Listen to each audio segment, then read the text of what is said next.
keluarga, jiwa. Perjalanan kehidupan di bumi seringkali membuat umat manusia merasa kesepian.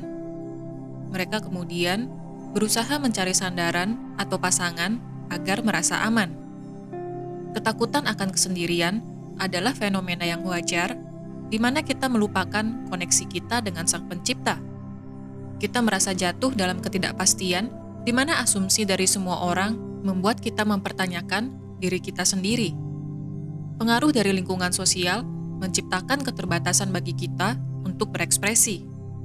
Banyak orang yang tadinya begitu ceria dan penuh dengan kasih, akhirnya menjadi dingin dan selalu berada pada emosi di getaran rendah, seperti sedih maupun marah.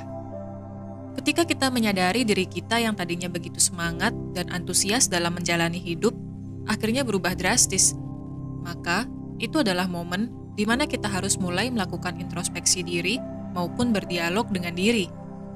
Kita butuh waktu dalam kesendirian untuk menata kembali berbagai pikiran akibat memori masa lalu maupun imajinasi akan kejadian-kejadian di masa depan yang belum terjadi. Kesadaran akan hal ini adalah langkah awal di mana kita bisa menyelaraskan kembali tubuh, pikiran, serta jiwa kita.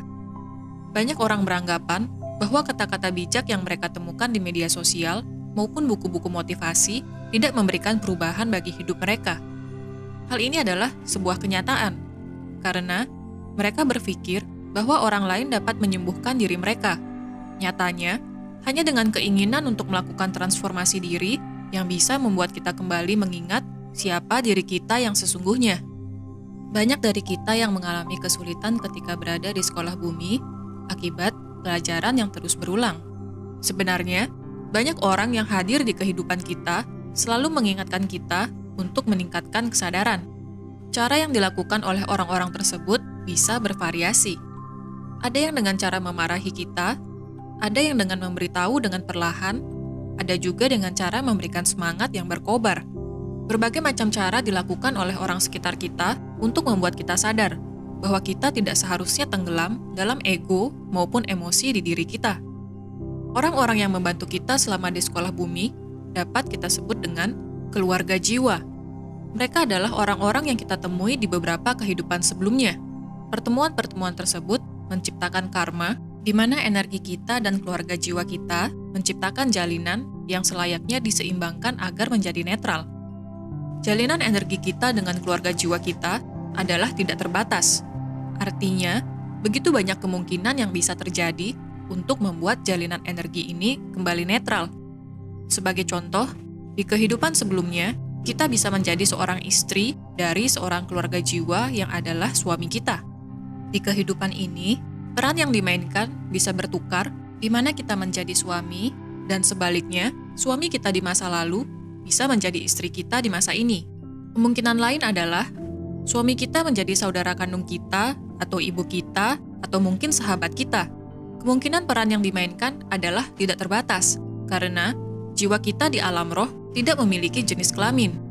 Jiwa kita menginginkan keseimbangan, di mana ia mendapatkan pengalaman, kadang sebagai seorang laki-laki, dan kadang menjadi seorang perempuan. Di sekolah bumi, hal ini dapat terjadi dan dapat dibedakan secara fisik. Ketika jalinan karma kita dengan keluarga jiwa kita tidak seimbang, maka kita akan terlahir dengan skenario yang membantu kita untuk menyeimbangkan energi kita dengan keluarga jiwa kita. Sebagai contoh, di kehidupan sebelumnya, kita adalah musuh dengan ibu kita. Di kehidupan saat ini, skenario yang kita mainkan bisa jadi adalah sebagai keluarga, di mana kita akhirnya berdamai dengan ibu kita. Ketika hal ini terjadi, maka di kehidupan berikutnya akan muncul skenario lain di mana kita bisa menjadi sahabat karib atau bertukar peran di mana kita menjadi ibu dan ibu kita menjadi sang anak. Ketika jalinan energi atau karma kita dengan keluarga jiwa kita sudah seimbang, maka tidak jarang hanya kasih sayang yang tertinggal di kehidupan yang sekarang, di mana kita mungkin tidak memiliki hubungan yang dekat, namun secara intuitif kita merasakan koneksi yang begitu kuat dengan orang-orang tersebut. Koneksi seperti ini harus kita pahami bersama bahwa koneksi ini tidak berasal dari ego, namun dari jiwa kita, di mana kita mengizinkan orang yang kita kasihi menjalani kehidupannya sesuai dengan pelajaran yang harus ia alami. Inilah contoh koneksi dengan keluarga jiwa yang seimbang. Kita ikut berbahagia ketika keluarga jiwa kita berbahagia, dan selalu memberikan dukungan secara mental penuh dengan cinta kasih. Untuk sampai pada tingkat kesadaran atau frekuensi kasih ini, kita harus menyadari apa yang perlu diperbaiki mulai dari diri sendiri. Kita tidak perlu mengharapkan orang lain berubah, karena ketika kita mengubah perspektif kita, maka kita akan mampu memproyeksikannya keluar. Rasa marah akan tergantikan dengan rasa ikhlas, dan kekecewaan akan tergantikan dengan ketulusan.